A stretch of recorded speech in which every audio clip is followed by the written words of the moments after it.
참 예수님. 네, 시작기도 바치고 강의 시작하도록 하겠습니다.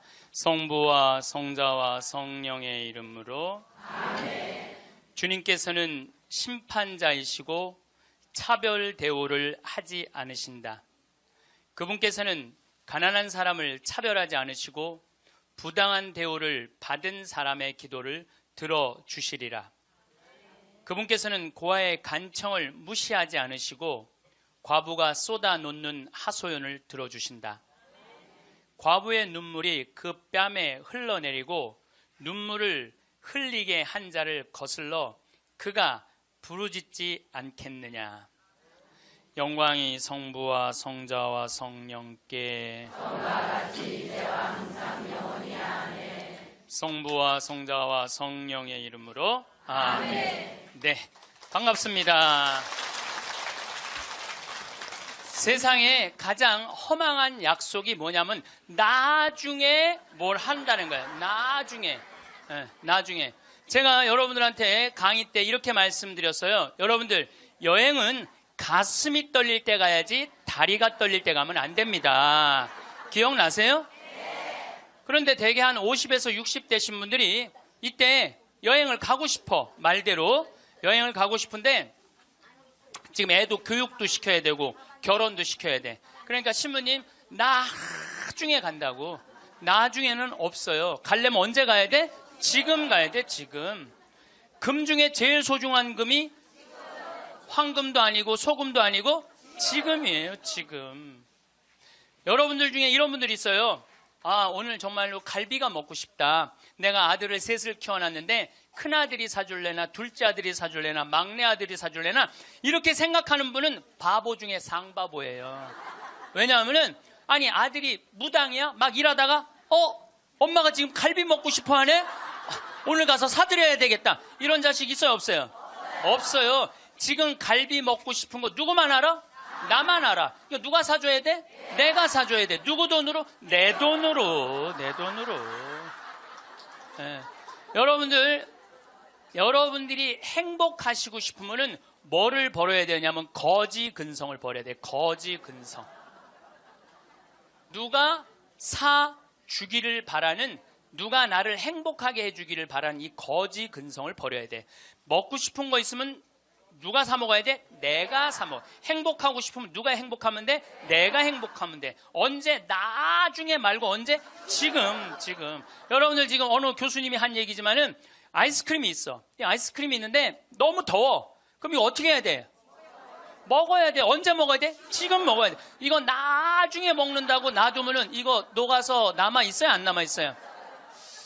저한테 많은 암 환자들이 오죠. 많은 암 환자들이 와서 하소연할 때 이런 얘기를 해요. 신부님, 제가 정말로 이제 60부터 행복하려고 30살서부터 60살까지 돈만 모으고 아무데도 놀러 안 갔다는 거야. 근데 암이 걸려갖고 이제 아무데도 갈 수가 없다는 거야. 억울해 죽겠다는 거야. 차라리 그때 갈 걸. 미국 사람들은요 5개월 일해서 한 달 여행 가는 게 목적이에요. 5개월 열심히 돈 모아. 그럼 이번엔 내가 뭐 어딜 간다 그러면 열심히 와서 한 달 휴가 화끈하게 갔다 와요. 또 한 5개월 열심히 모아. 또 한 달 화끈하게 왔다가 그 사람들 한 30년 동안 살면서 거의 60번 정도의 휴가를 멋있게 갔다 오는 거예요. 근데 우리나라는 30살부터 60살까지 나중에 가려고 한 번도 안 가. 근데 덜커덩 뭐가 걸려? 암이 걸려갖고 이거 뭐 죽을지 살지 이거 모르는 그런 상황에 들어가는 경우가 많다는 거예요. 행복하려고 그러면 언제 행복해야 돼? 지금 행복해야 돼. 지금. 나중에는 기다려주지 않는다는 얘기예요. 그래서 투자를 하고 싶어도 여러분들이 가장 어리석은 투자가 뭐냐면 주식 투자예요. 주식 투자. 여기 지금 주식 투자하는 분들 분명히 계실 거예요. 자, 주식 투자를 할 동안은 돈 써요? 못 써요? 못 써요. 그런데 제가 모 은행의 지점장들 300명한테 강의를 한 적이 있어요. 근데 그분들이 나한테 이렇게 말을 해요. 대개 주식 투자하는 개인의 96%는 평생 하다 보면은 5천에서 1억 정도는 다 손해보고 나간다는 거. 96%가 써보지도 못하고 날리는 거야. 써보지도 못하고. 저는 요즘 필라테스라는 걸 해요. 제가 필라테스를 하는데 비싸요. 1시간에 뭐 7만 원인가 그 정도 해요. 또 개인 레슨을 하니까. 그런데 제가 뭐 관절염이 있으니까 안 쓰는 근육들이 너무 많더라고. 일주일에 2번을 하는데 내 몸이 나한테 그러더라고. 주인님 너무너무 감사하다는 거야. 나한테. 왜 이렇게 나한테 잘해주느냐고. 필라테스를 하죠. 그 다음에 내가 영어 공부하죠. 나한테 하는 투자는 아깝지 않아요. 그런데 주식 투자는 써보지도 못하고 날리는 거야. 아니 여러분들 5천만 원을 날린 분들 내가 물어볼게요. 여러분들 그 5천만 원을 갖고 자기한테 투자했어. 자기 신앙에 투자했어. 5천만 원을 가지고 이스라엘 성지순례를 10번을 갔다 왔다고 생각을 한번 해봐요. 그럼 여러분들은 지금 10번 갔다 온 분들은 예수님하고 트고 지낼 수 있어요. 이스라엘 성지순례 10번 갔다 온 분들은 예수님하고 그냥 맘먹고 막 트고 그냥 얘기할 수 있어. 그게 나 주식 투자 5천만 원에 갖고 한 푼도 못 건져갖고 아이고 속이야 아이고 가슴이야 이러고 사는 게 나아요. 어느 게 나아? 그러니까 오늘부터 주식 다 팔고 어떻게? 자기한테 투자하세요. 나중에 투자하지 말고 언제 투자해? 지금 투자해야 돼. 지금 투자해야 돼. 그러니까 우리는 어떻게 행복한지도 모르고 서로 무시하고 사는 게 기쁨이 뭔지도 모르고 살아. 어쨌든 우리 이 대한민국의 건국이념은 돈이야. 돈이기 때문에 돈을 벌어야 되는데 땅덩어리가 넓어요? 캐나다는 우리나라보다 102배가 나라가 넓어요. 102배가 나라가 넓은데 이 나라는 나무만 팔아도 100년을 먹고 산다는 거예요. 나무만 팔아도. 사우디아라비아는 석유만 팔아도 국민소득이 7만 달러야. 아무것도 안 해도. 근데 우리나라는 아무것도 없어. 땅도 안 넓고 자원도 없고.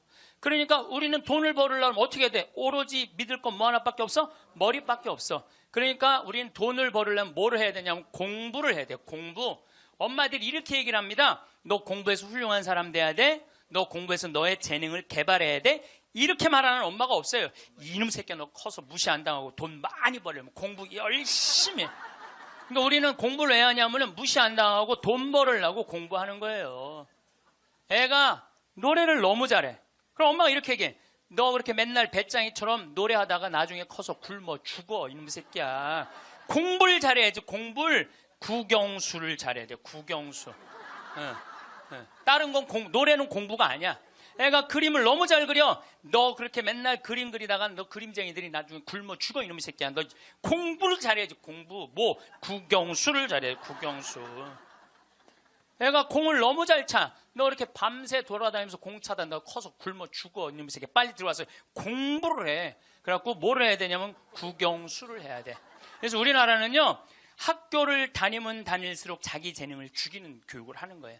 여러분들 노래 잘하고 공 잘 차고 그림 잘 그리고 뭐 물건 잘 만드는 거 제주고 공부 중에 공부예요. 근데 우리는 그걸 공부라 생각 안 해. 오로지 공부는 뭔지만 알아? 국영수만 공부를 알고 있어. 국영수만.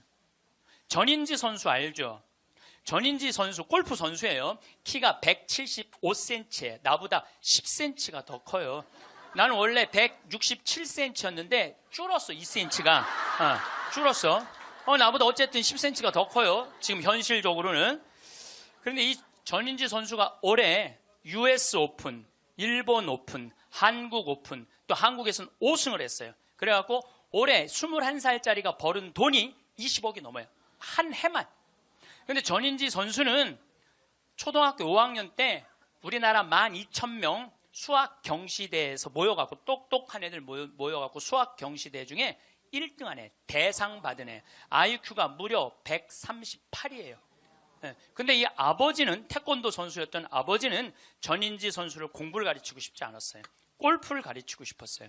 그래갖고 오전 수업 끝나고 골프 연습장 보냈어요. 오전 수업 끝나고 골프 연습장 보냈어요. 교감 선생님이 난리가 났어요. 아니 이 천재를 왜 수학연재를 운동을 시키느냐. 수학을 가르쳐야지. 그랬더니 조퇴를 계속 해주는 거야. 수업을 안 해주고 오전 수업하고 골프 연습장 가면 조퇴. 오전 수업 끝나고 골프 연습장 가면 조퇴. 수업을 안 쳐줬어요. 그러니까 이 아버지가 참 대단한 아버지야. 내가 보기엔 충청도 서산에 있는 초등학교 자기 딸을 제주도 광양초등학교로 전학을 시켜버려요. 골프 가르치고 싶다고. 그래갖고 전인지 선수는 이렇게 훌륭한 선수가 됐어요. 여러분들 전인지 선수가 지금 수학 영재로 매일 학원에 막 새벽 1시, 2시까지 공부하고 그리고 뭐 특목고등학교 들어가고 서울대 합격했다고 칩시다. 매일 공부한 전인지 선수가 어떨 것 같아요? 안경 이렇게 두꺼운 거 끼고 분명히 그랬을 거예요. 안경 두꺼운 거 끼고 허리는 약간 꾸부정해갖고 머리도 이상하게 해갖고 이러고 전인지 선수가 또 얼마나 예뻐요. 근데 그 미모도 다 없을 거야. 그냥 이러고 지금 서울대학 새벽 2, 3시까지 수학 문제 푸느냐고 그러고 앉아 있을 거예요. 그게 나요? 파란 잔디밭에서 드라이브 딱 치면은 뒤에서 이 관중들이 굿샷 하고 한번 US 오픈에 9억 딱 버는 게 어느 게 나요? 4일 동안 9억 버는 게. 이번에 부시 전 대통령이 한국에 와서 전인지 선수랑 골프를 치고 갔어요. US 오픈자는 그렇게 VIP랑 골프를 쳐야 되나 봐요. 자, 여러분들 이 골프를 칠 때는 부시 대통령이 영광일까요? 전인지 선수가 영광일까요? 부시가 영광이죠. 어떻게 지가 US 오픈자랑 골프를 쳐요. 전인지 선수가 지금 수학했으면 부시 대통령 와서 만날 것 같아요? 안 만날 것 같아요? 누군지도 몰라요. 이제는요. 공부 잘한다고 행복한 시대는 끝났어요. 자기 재능을 잘 키우는 사람이 행복한 시대가 온 거예요. 꼭 1등 한다고 행복해? 1등 한다고? 꼭 1등 한다고 행복해요? 나는 고등학교 다닐 때 전교 610명 중에 597등 한 사람이야. 597등. 내 뒤에 딱 13명 있었어. 13명. 고등학교 1학년 때 정말 내 성적이에요. 그런데 작년이 내가 고등학교 졸업한 지 30년 되는 해. 작년이 30년이 되면은 홈커밍 데이 행사를 한대요. 홈커밍 데이 행사라는 건 뭐냐면은 30년 만에 고등학교 졸업한 친구들끼리 다 모여 호텔에서. 그래갖고 선생님 모셔다가 절도 하고 그 다음에 누가 출세했는지, 누가 돈 많이 벌었는지, 누가 잘 사는지 못 사는지 확인하는 행사래요. 그게 나는 작년에 처음 들었어. 그런 게 있는 줄. 왜냐하면 난 고등학교 졸업하고 동창 모임을 단 한 번도 나간 적이 없어요. 왜냐하면 길이 다른데. 기숙사 생활 저기 막 7년 하고 신학교 10년 하고 신부됐는데 친구들을 만날 일이 하나도 없었어요. 근데 내가 졸업한 고등학교는 지금 현역 국회의원이 3명 있어요. 당 대표도 하나 있어요. 우리 학교 졸업생 중에. 현역 국회의원이 3명이나 있어요. 그래서 우리 시의 시장님도 우리 학교 5년 선배야. 나하고도 아주 친해. 그러니까 명문이죠, 명문. 근데 이제 뭐 음악회도 하고 그 호텔에 모여갖고 하는데 초청 강의 시간이 있대요. 근데 동창들이 모여서 회의를 했대. 우리 학교 졸업생 중에 가장 훌륭하게 된 사람이 누구냐? 그 사람을 데려다가 강의를 듣자. 근데 나래, 나 597등. 아니 1등을 데려다가 듣지 왜 597등을 데려다 들어? 그거는 우리 학교 출신 중에는 정부에서는 현재 차관까지 올라가 있는 친구가 있대요. 차관까지. 꽤 명문 학교죠. 훌륭하게 된 사람은 나보다 훨씬 많아요. 근데 우리 친구들이 훌륭하게 된 사람을 초청한 게 아니에요. 자기가 하고 싶은 것 사는 사람을 초청한 거. 왜냐하면 난 중고등학교 때 가장 하고 싶었던 게 신부님이에요. 너무너무 신부님이 되고 싶었어요.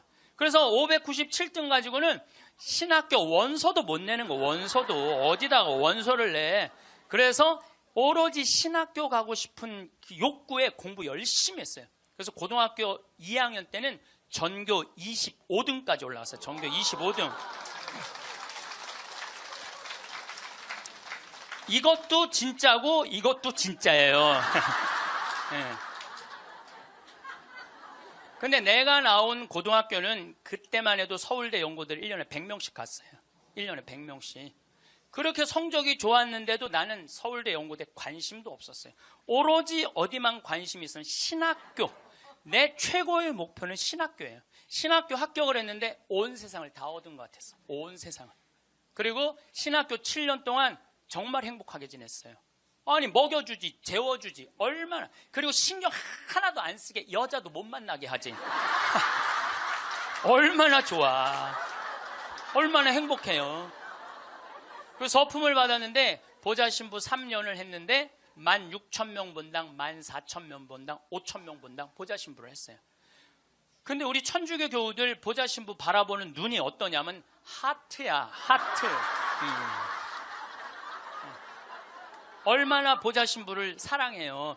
그 28, 29, 30살에 그렇게 사랑받을 수 있는 젊은이가 얼마나 됐어요. 만약에 내가 장가를 갔다 하면은 그때 맨날 마누라한테 두들겨 맞으면서 마누라가 그래서 나가 죽어 그렇게 살 거면 맨날 그런 소리 들었을 거야. 그런데 사제가 되니까 그렇게 사랑을 받고 본당부 신부 10년 동안은 교우들이 나를 떠받들고 업고 다녔어요. 정말 나는 평택 비전동, 경기도 광주 오포 능평성당 두 본당의 교우들한테 정말 감사해요. 부족한 것이 참 많은 신부임에도 불구하고 정말로 전 세계에서 대한민국 교우들처럼 신부들한테 잘하는 교우가 어디 있어요. 10년도 행복하게 지냈죠. 그리고 이제 강원도 평창에 가서 산 지 12년이 되는데 정말 요즘 같은 경우는요, 아침에 마당에 딱 서면 물 한 개 펴요. 밤낮 기온차가 날 때 물 한 개가, 여러분들 물 한 개 피는 거 어떤 거 모르죠? 쫙 피어올라요. 그냥 눈에 보여요. 그리고 단풍이 쫙 있지. 마당에, 생태마을 마당에 딱 앉아서 강을 내려다보면 근심 걱정이 하나도, 걱정할 게 뭐 있어? 마누라가 있어, 자식이 있어. 근심 걱정이 하나도. 얼마나 행복해. 그러니까 친구들이, 동창들이 와서 나한테 와서 보는 거, 야, 너 정말로 행복해 보인다. 왜냐하면 하고 싶은 일을 하니까, 하고 싶은 일을 하니까 행복한 거예요. 1등이 행복한 게 아니에요, 여러분들. 정말 행복한 거는요, 꼴등도 행복한 나라가 행복한 거예요. 1등이 행복한 나라는 행복한 나라가 아니에요. 작년에 서울에 또 잘 사는 동네에 48살 먹은 명문 사립대 나온 사람이 자기 부인 43살 부인 죽이고 13살, 8살 딸 목 졸라 죽였어요. 아시죠? 근데 이 집이 아파트가 11억이래. 11억인데 이 주식 잡아서, 근저당을 잡아서 5억을 날렸대요. 5억을. 그리고 6억이 남은 거죠. 그런데 이제 날리고 난 다음에 왜 죽였느냐? 더 이상 강남에서 최고의 생활을 할 수 없다면 얘네들이 자괴감을 느낄 거라는 거야. 이렇게 사느니 차라리 죽는 게 낫다고 그러고 부인도 목 졸라 죽여, 딸들도, 멀쩡한 딸들도 목 졸라 죽인 거예요. 그러면 11억 아파트에 5억 날리면은 얼마 남는 거예요? 6억 남죠? 부인 통장에 3억 현찰이 있었대. 부인이 차분히 돈을 모아놔서. 그럼 9억이야. 꼭 강남에서 살아야 돼? 그 9억을 가지고 평창에 와서 살면은요, 평창에 와서 살면요, 갑부예요. 우리 땅 좋은 거 하나에 15만이 한 평에. 그러면 한 300평 사봐야 한 4,500만 원, 5천만 원이에요. 그리고 집 기가 막히게 잘 지면은요, 한 1억 5천이면 정말 이 서울의 어떤 집보다 멋있게 질 수 있어. 그래봤자 2억이야, 2억. 그리고 7억이 현찰로 남으면요, 평창에서 갑부로 살 수 있어요. 근데 우리는요, 1등에만 목을 매기 때문에 내려앉는 걸 할 줄 모르는 거예요. 내려앉는 걸 할 줄 모르는 거예요. 여기 있는 분들도 가만히 있어요. 난 망했어. 그리고 가만히 정신 차려보면 그래도 건질 게 많거든. 그런 거 정리해갖고 평창에 오면 다 되는 건데 여기서 살라고 그러니까 힘든 거예요. 여기서 살라고 그러니까. 그러니까 1등병을 고쳐야 돼요. 1등병을. 자기가 하고 싶은 거 하고 사는 게 제일 좋은 거예요. 우리 집에 조카가 하나 있는데 3년 전에 내가 잠비아를 데리고 갔다가 얘가 말라리아에 걸렸어요. 그래갖고 여러분 1년에 말라리아로 걸려 죽는 숫자가 얼마냐면 300만 명이에요. 300만 명. 예. 근데 처음에는 말라리아인지 뭐 독감인 줄 알고 계속 수원에 있는 병원에 있었어. 근데 보니까 이게 치료가 안 되는 거야. 점점 백혈구 수치가 올라가는 거야. 죽기 직전까지 올라간 거죠. 너무너무 놀래갖고 내가 여기 서울 국립의료원에 입원을 시켜놓고 마침 서울대병원에 내가 강의를 나가니까 전화해갖고 최고로 좋은 감염내과 의사 찾아서 우리 조카 좀 내가 조카 하나 잡게 생긴 거 아니에요. 지금 아프리카 데리고 가서 조카 좀 살려. 그리고 내가 그날 내 평생에 그렇게 간절하게 기도한 적이 없어요. 하느님, 우리 조카만 살려주면 내가 열심히 살겠습니다. 딴 생각 안 하고 내가 열심히 기도했어요. 조카가 살아났어요. 기적같이 살아났어요. 정말 죽으려고 그러는 애가 살아났어요. 근데 얘가 그 말라리아 걸리기 전에는 화학과를 다녔어요. 근데 별로 행복해 보이지 않더라고. 애가 화학과를 다녔던 애가. 근데 말라리아 치료되고 난 다음에 학교를 때려쳤어요. 얘가 어렸을 때 성우를 하고 싶어 했어요. 그래서 뭐 바이올린도 배우고 피아노도 배우는 아이예요, 원래는. 근데 하악과를 간 거야. 바이올린하고 피아노 배우는 애가, 성우하고 싶은 애가 하악과를 가니 얼마나 한심해요. 그랬더니 나한테 그러는 거야. 삼촌, 내가 학교 때려쳤어. 그래서 왜? 그랬더니 내가 죽음 직전까지 가보니까 내가 좋아하는 걸 하다가 죽는 게 자기가 옳게 사는 거라는 생각이 들더래요. 그래서 얘가 공부를 해갖고 뮤지컬 학과를 들어갔어요. 뮤지컬 학과를 들어가고 아니 가자마자 장학금을 받고 다니는 거야. 하학과 다닐 땐 장학금 하나도 받지 못했던 애가 자기가 좋아하는 걸 하면은 되는 거예요. 뭐 청음은 만점이래요. 이번 축일 때 얘가 우리 생태마을에 와갖고 저 삼촌 때문에 내가 인생이 바뀌었다 그러면서 노래를 하는데요. 정말로 웬만한 기성 그 뮤지컬 가수보다도 정말 잘한다고는 좀 문제가 있겠지만 절대 노래를 기가 막히게 잘하더라고. 얘가 노래를 얼마나 잘하는지 얘가 막 내가 심장이 떨리더라고. 심장이. 그런데 그 아버지인 우리 둘째 형이 나한테 하는 얘기가 지금 쟤는 대한민국에서 제일 행복한 애라고. 자기가 하고 싶은 걸 하니까.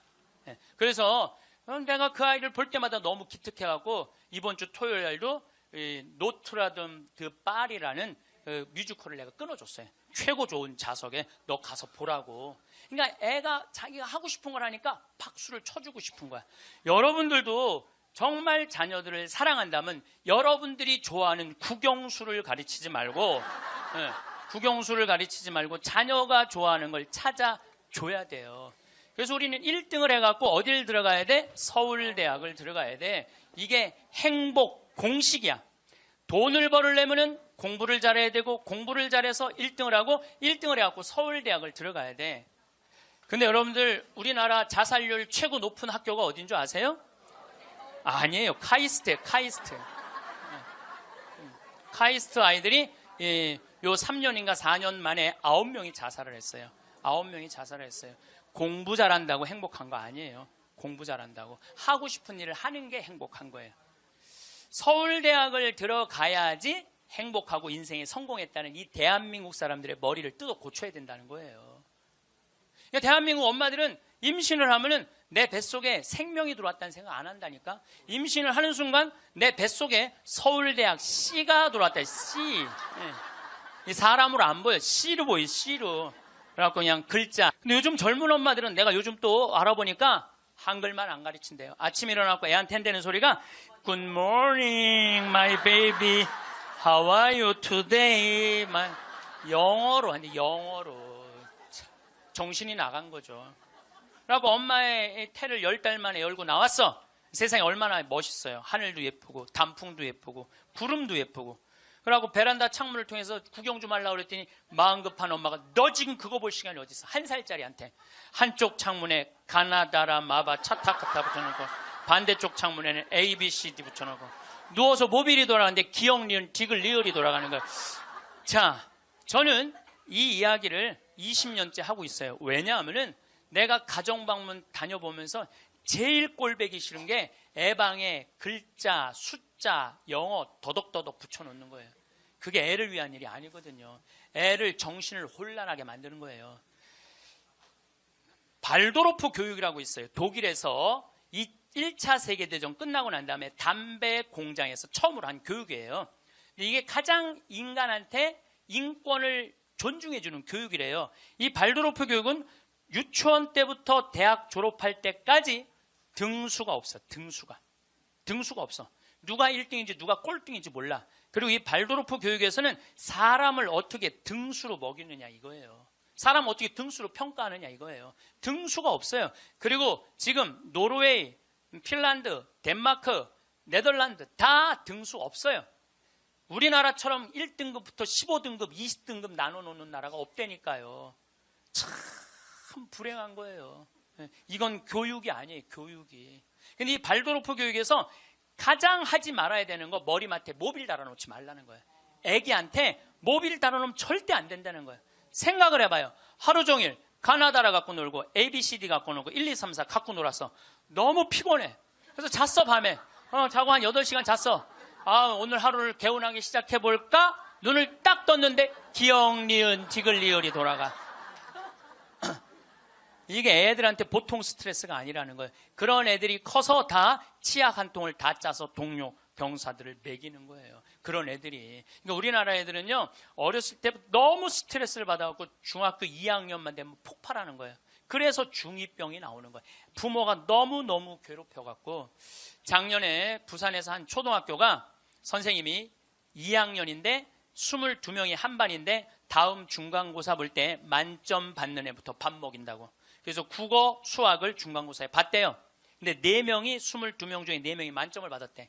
4명한테 그랬대. 니네들 만점 받았으니까 밥 먼저 먹으라고. 그리고 18명한테 니네 시험 못 봤으니까 밥 나중에 먹으라고. 그러고 급식을 성적순으로 한 거죠.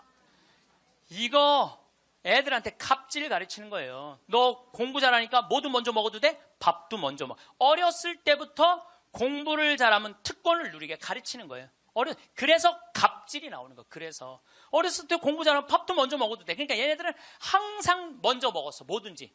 그러니까 나중에 무슨 판사, 검사, 국회의원, 장관 돼도 항상 먼저 먹어도 돼. 돈도 먼저 먹어. 뭐든지 먼저 먹어. 남들보다 먼저 먹어, 돈도. 근데 항상 평생을 먼저 먹어갖고 먹었는지 기억도 안 나. 기억도 안 나는 거예요. 기억도 안 나는 거예요. 이게 우리나라 교육에서 잘못된 거예요. 만약에 선생님이 이렇게 교육했다면 얼마나 좋을까요? 18명한테 니네들 시험 못 봤으니까 먼저 밥 먹고 기운 내서 공부 열심히 해. 그리고 4명한테 니네들 양보하면 쟤네들한테 좋을 것 같아. 이랬다면 이 교실 안이 훨씬 화기애애했을 거예요. 만점 맞는 애 먼저 먹으라고 18명 나중에 먹는 애들 시험도 못 봤는데 밥도 나중에 먹으래. 기분 좋을 것 같아요? 나쁠 것 같아요? 기분 나쁘죠. 학교 다니면서 기분 나쁜 거죠. 근데 얘네들은 또 집에서는 독상을 차지할 수 있어. 집에서만은. 그래갖고 집에서 엄마한테 성적 주고 행복하게 밥을 먼저 먹었어. 집에서는. 근데 문제는 엄마예요. 행복하게 밥 먹는 애 한번 쳐다보고 성적표 한번 쳐다보고 행복하게 밥 먹는 애 한번 쳐다보고 성적표 쳐다보다가 해서는 안 될 말을 해요. 야 이놈의 새끼야, 이 성적 받고 밥이 목구멍으로 넘어가냐. 그럼 얘는 할 수 있는 건 딱 하나밖에 없어요. 탈선밖에 할 수 있는 게 없어요. 탈선. 제가 몇 년 전에 우리나라 최고 좋은 특목고등학교 합격한 여학생이 저를 찾아왔어요. 우울증에 걸려갖고. 얘는 우울증에 걸리니까 머리를 안 깎았어요. 허리까지 머리가 나왔어. 근데 얘는 나하고 1시간 동안 면담하는 동안 단 한순간도 고개를 들지 않았어요. 그러니까 팍 고개를 숙이니까 그 긴 머리가, 나는 걔 얼굴을 1시간 동안 못 봤어요. 까만 머리만 봤어. 까만 머리만. 근데 얘가 하는 말이 이런 말이에요. 자기는 초등학교 4학년 때까지 너무 행복했대요. 공부도 잘하고 시골에서. 근데 선생님이 엄마를 부르더니 얘는 여기다 놓기 너무 아까운 애라고. 공부를 너무너무 잘하니까 평촌으로 보내라고, 학원만은. 그래서 평촌으로 엄마가 전학을 보냈대요. 여러분들 이거 생각해야 돼요. 아이는 전학을 한번 가면은 엄마 뱃속에서 새로 태어난 것 같이 새로운 환경에 놓인대요. 친구 새로 만나야지, 선생님 새로 만나야지, 가는 길 다르지. 그만큼 힘든 거야, 전학을 한번 가면은. 근데 가자마자 전교 1등을 했대요. 그러니까 바로 왕따를 당했대요. 그냥 사는 게 너무너무 학교 다니는 게 지겨웠대요. 근데 오로지 공부 잘하니까.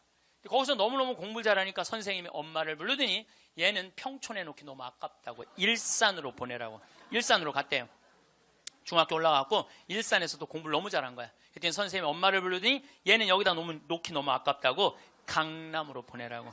강남으로 간 거예요. 그래서 우리나라 최고 좋은 특목고등학교 합격을 했어요. 얘 아이가.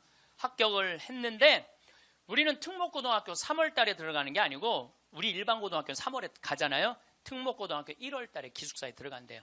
그래서 1월, 2월 2달 만에 고등학교 2학년 과정을 다 마친대요. 워낙 똑똑한 애들이니까. 그러니까 걔네들이 다 예일대, 하버드대, 서울대 2학년 때 다 가는 거예요. 3학년 때까지 안 가. 2학년 때 다 가는 거야. 선행학습 하니까. 근데 첫날 공부를 하고 저녁에 양치를 하려고 그러는데 치약을 안 갖고 왔더래. 그래갖고 한 방이 6명이 있었는데 5명한테 치약을 빌려달라고 그랬더니 치약을 빌려주는 애가 한 명도 없더래요. 안 빌려주더래. 왜 안 빌려줘요? 만약에 내가 치약을 빌려줘갖고 얘가 양치를 잘해갖고 다음날 건강하게 일어나고 공부를 열심히 하면 되겠어요? 안 되겠어요? 내 경쟁자가. 얘네들은 경쟁자로 보이는 거예요. 친구로 동료로 안 보이는 거예요. 그래갖고 뭐를 해야 돼? 1등을 해야 돼. 그래갖고 뭘 해야 돼? 출세를 해야 돼. 협동, 이해, 양보, 배려 이런 거 안 배워요. 이런 거 안 배워요. 경쟁, 1등, 출세, 돈 이걸 배우는 거예요. 얘가 생각을 해보니까 그때 우울증이 온 거예요. 이게 뭐냐.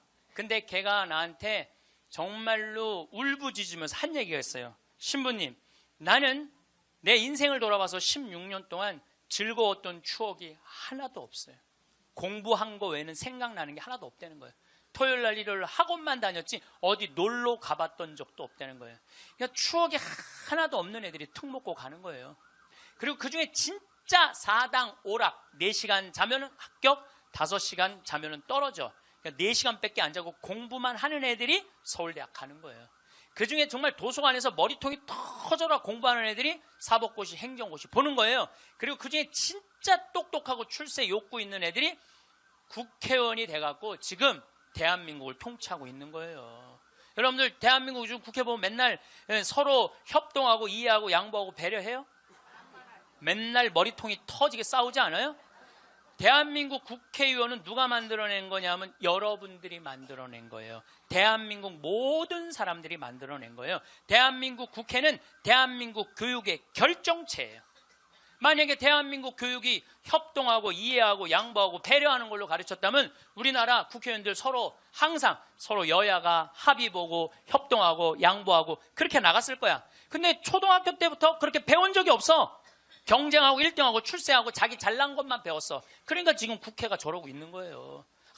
내가 보기엔 올해도 예산안이 처리가 될지 안 될지 그놈의 국정교과서인가 뭔가 때문에 처리될지 안 될지 그건 지금 정말 한심한 거예요. 국정교과서 잠깐 얘기를 하면은요. 여러분들 국가가 정해준 교과서로 공부를 하는 걸 국정교과서라고 그래요. 그러니까 한 권을 가지고 공부를 하는 거, 역사책을 가지고 한 권을 갖고 공부를 하는데 복음도 사복음이야.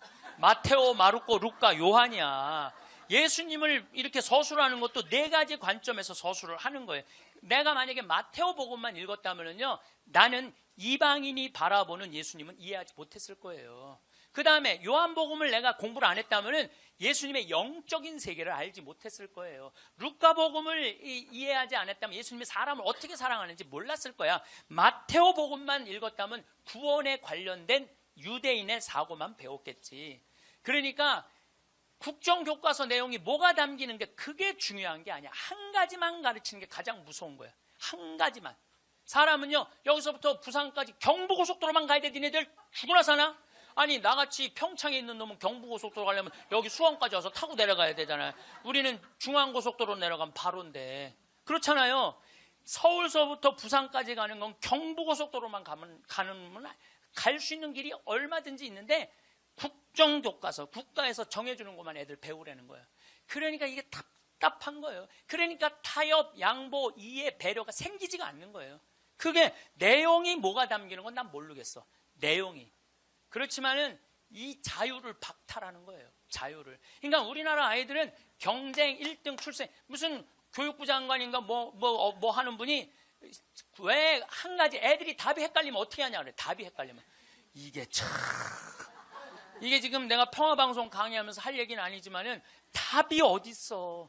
답이, 인생의 답이 어딨어. 자기가 찾아가는 게 답이지. 그러니까 우리는 1등부터 꼴등까지 정해놓고 1등은 훌륭하고 꼴등은 안 훌륭하다. 이거하고 국정교과서 똑같은 거예요. 똑같은 거야. 참 가슴 아픈 일이죠.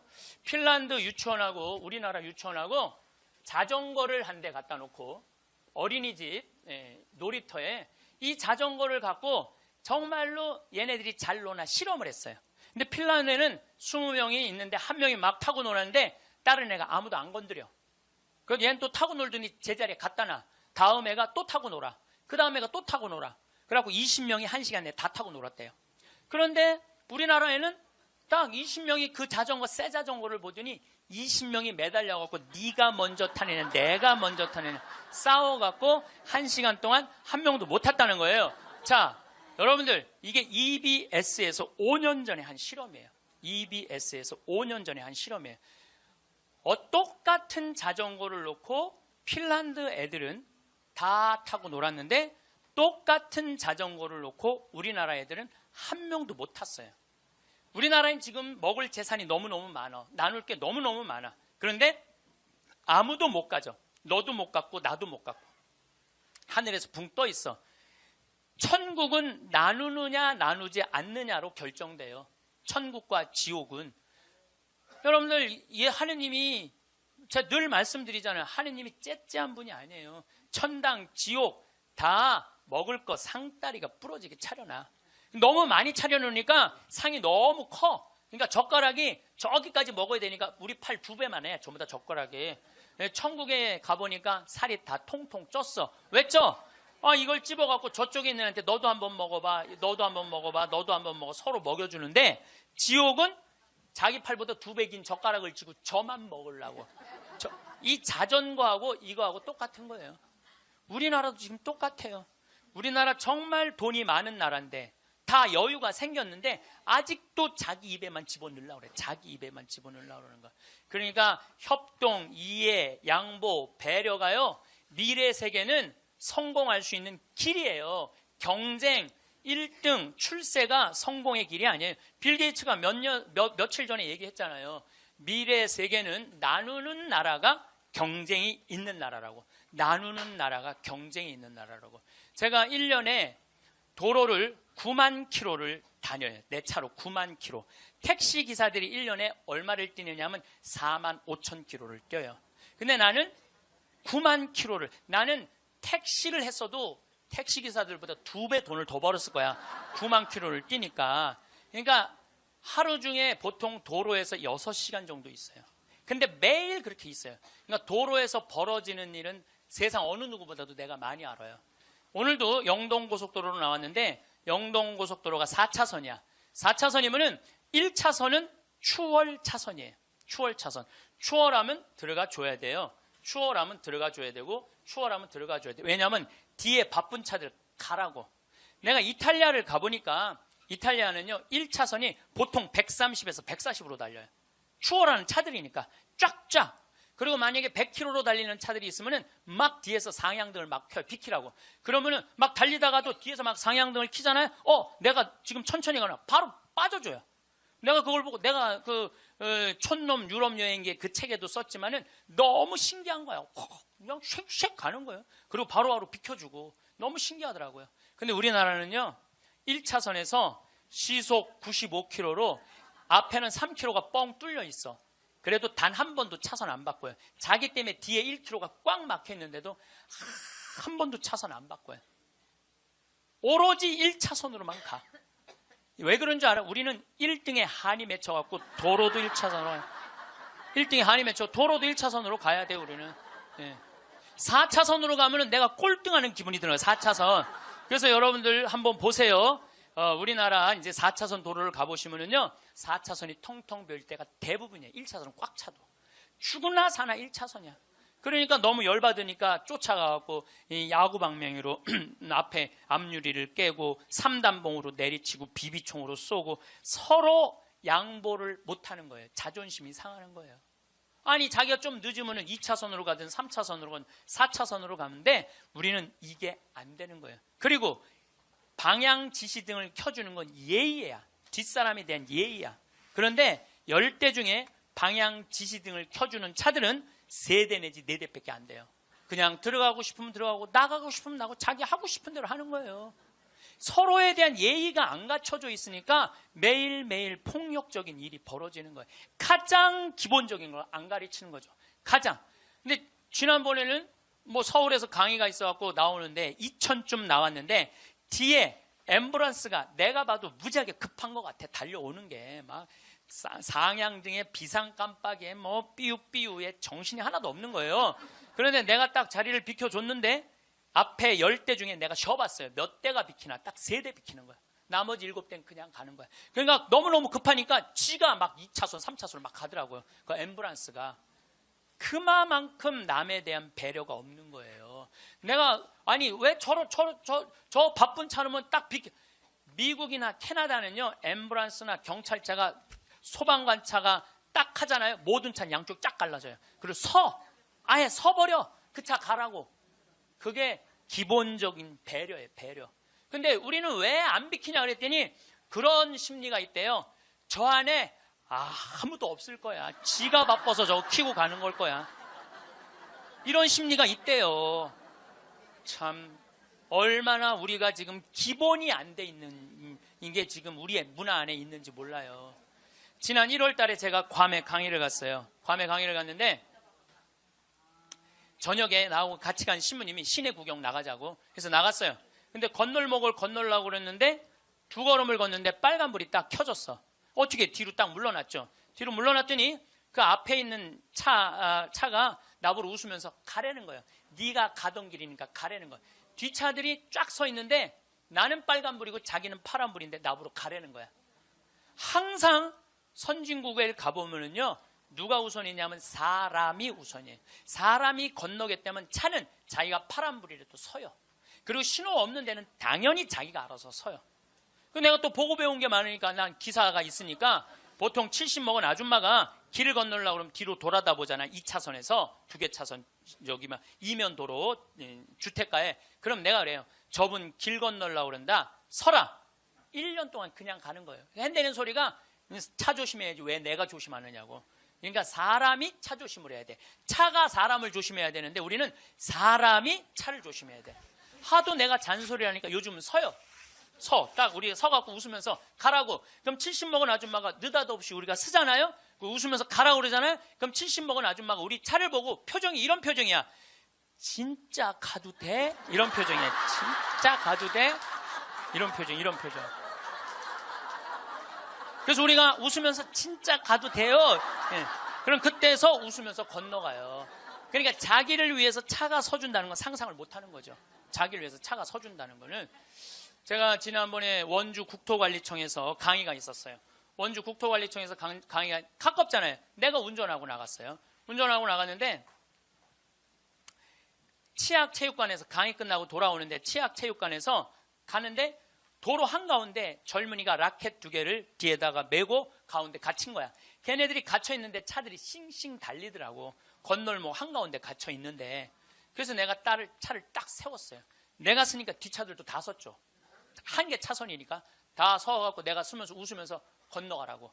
그랬더니 젊은이 둘이서 날 보고 하는 표정이 진짜 가도 돼? 이런 표정이. 진짜 가도 돼? 그래서 내가 진짜 가도 돼.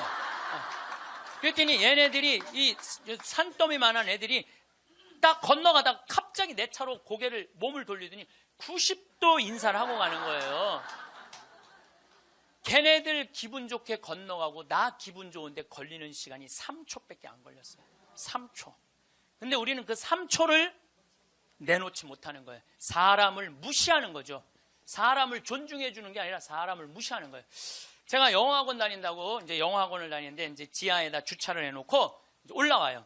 주차 1층에서 이제 내려야 돼요. 저는. 근데 이제 3층, 4층에 중학교 애들 영어 이제 학원이 있어요. 그 딱 내리면은 1층에서 내리려면 애들이 한 20명 서 있어, 바깥에. 안에, 이 엘리베이터 안에 사람이 꽉 차 있어. 근데 내리는데도 걔네들 밀고 들어와요. 내리는데도. 학원은 다녀서 뭐해? 가장 기본적인 게 아무리 국영수를 잘하면 뭐해? 가장 기본적인 질서를 안 지키는데. 지금 여러분들 자녀들한테 백날 공부 가르쳐 봐요. 남을 양보하고 배려하고 남에 대한 어떤 협동이라든지 이런 게 안 가르쳐주면, 안 지켜주면 공부해나 마나예요. 지금 대한민국은요, 밑빠진 독에 물 붓고 앉아 있는 거예요. 이건 교육이 아니에요. 진정한 교육은 뭐냐면 사람을 존중해 주는 거예요. 자유를 존중해 주는 거예요. 선택권을 주는 거예요. 국정교과서로서 선택권을 뺏는 게 아니고, 그게 교육이고, 그게 자유고, 그게 민주주의예요. 그게 예수님이 원하는 거예요. 어느 누구도 무시하지 말라는 거. 이게 예수님이 원하는 거예요.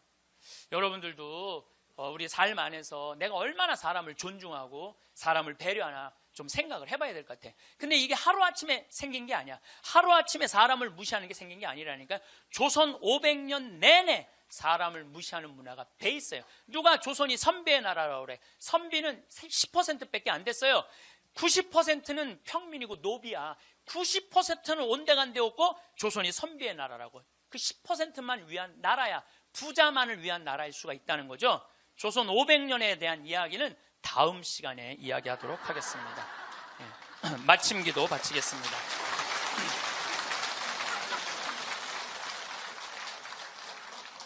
성부와 성자와 성령의 이름으로 아멘. 주 너의 하느님은 신들의 신이시고 주님들의 주님이시며 사람을 차별 대우하지 않으시고 뇌물도 받지 않으시는 위대하고 힘세며 경애로우신 하느님이시다.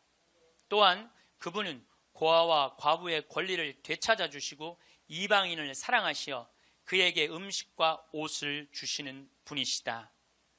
하느님 아버지, 당신은 당신이 만든 모든 사람들이 존중받기를 원하시나이다.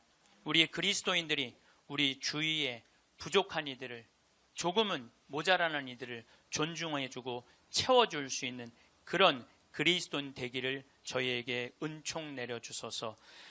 영광이 성부와 성자와 성령께,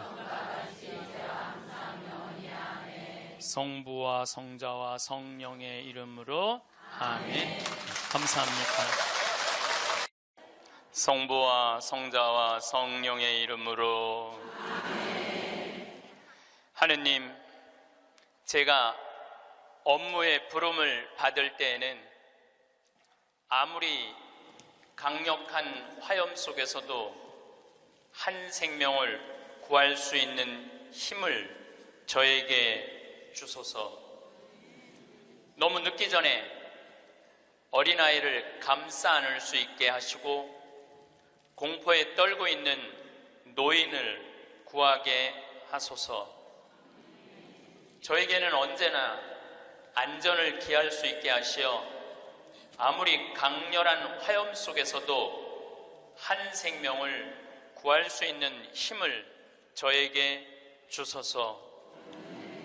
신이시여, 내 차례가 되었을 때를 준비하게 하시고 불평하지 않고 강하게 하소서. 내가 들어가서 어린아이를 구하게 하소서.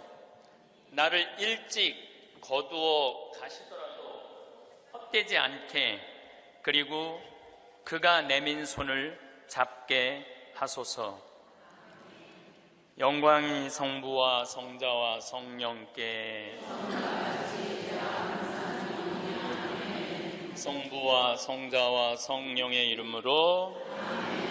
참 예수님,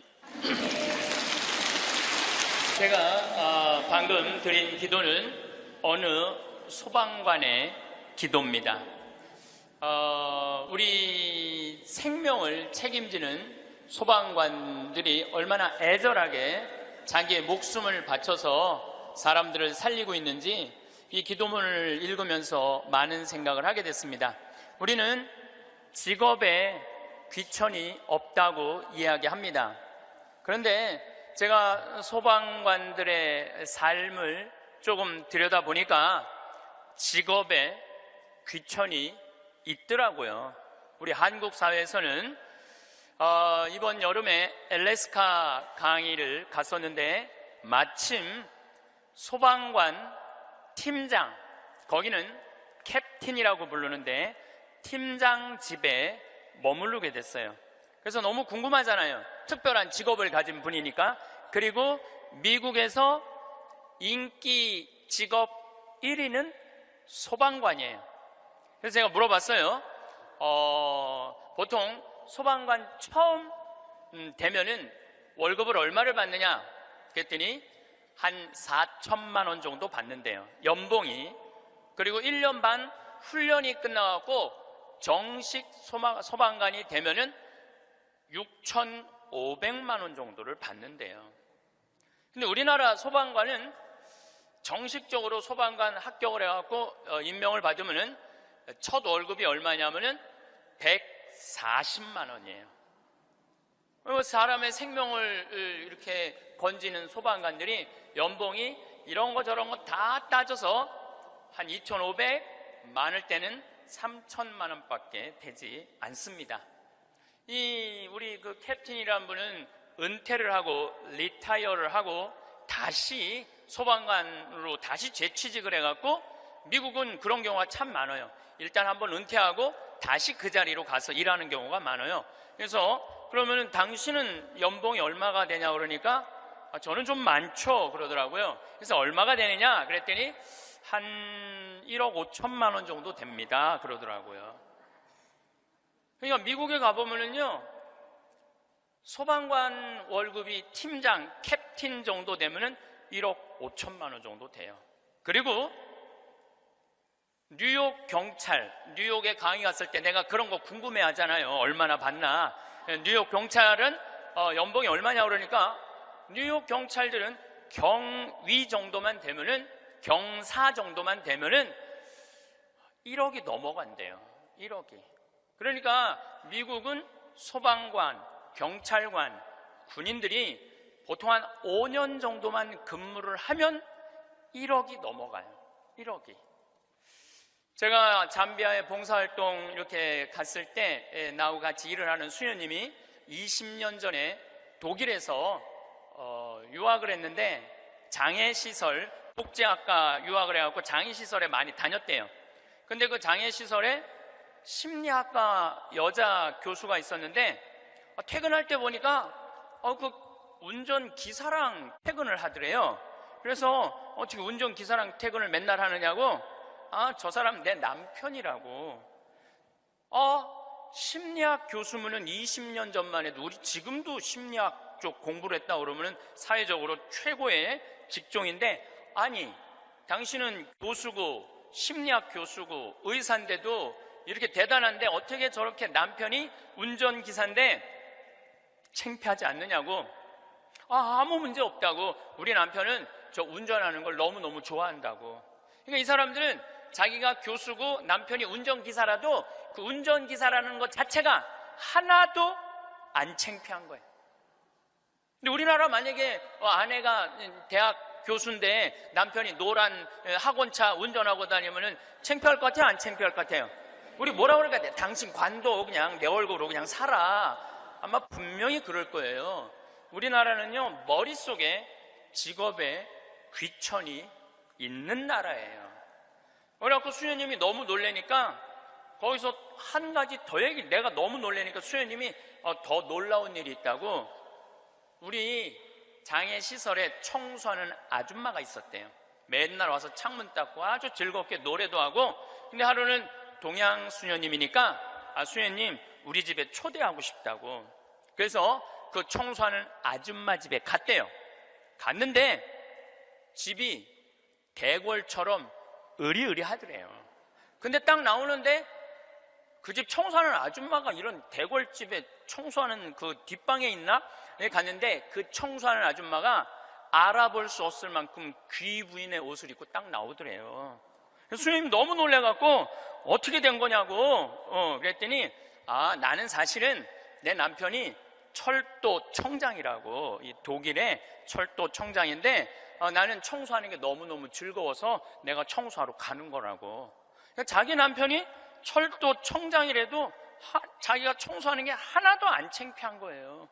우리나라 지금 철도 청장 부인이 지금 무슨 동방자애 학교 가갖고 청소하고 앉아있다고 그러면 그 월급 다 받는데, 그래갖고 그 월급 받아갖고 그 부인은 어떻게 하느냐면은 기부를 한대, 도네이션을 한대요. 자기 너무너무 즐겁다고.